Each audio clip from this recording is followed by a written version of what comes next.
भी सरकार अगर लंबे समय तक सरकार में रहती है तो एक एंटी इनकम्बेंसी उनके खिलाफ तैयार होती है। और क्या ममता बनर्जी के खिलाफ एंटी इनकम्बेंसी का समय आ गया है? अलग अलग चीजों पर उस पर मुझे जानना है, लेकिन चूंकि आपने मुस्लिम वोटों का जिक्र किया है, कुछ आंकड़े हम आपको दिखाना चाहेंगे। आपने एक तरीके से सही कहा कि ये कम्युनिटी वोट आपको नहीं पड़ रहा है करके, तो अगर हम वो नंबर्स दिखा दें तो हमें समझ में आएगा कि जहां पर 15% से ज्यादा मुस्लिम आबादी वाली विधानसभा क्षेत्र है, ऐसे 174 विधानसभा क्षेत्रों का हमने जिक्र किया है। 2011, 2016 और 2021 अगर हम देखें तो भारतीय जनता पार्टी 4.37% से 34.78% तक बीजेपी वहां पर पहुंची है।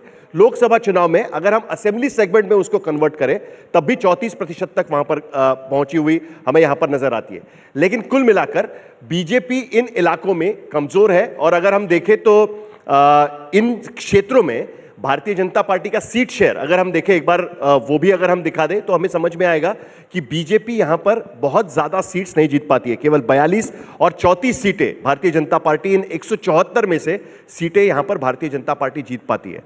तो 294 विधानसभा क्षेत्रों वाली बंगाल विधानसभा में 174 सीटों पर जहां पर मुस्लिम वोट्स मैटर कर सकते हैं, वहां पर बीजेपी परफॉर्म नहीं कर पा रही है।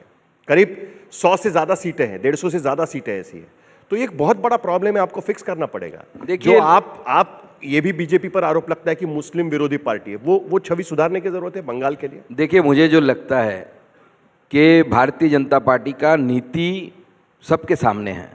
हम पंचनिष्ठा पे विश्वास करते हैं। पंचनिष्ठा में एक भी निष्ठा है सर्वधर्म समभाव, जिसे कुछ लोग सेकुलरिज्म भी बोलते हैं।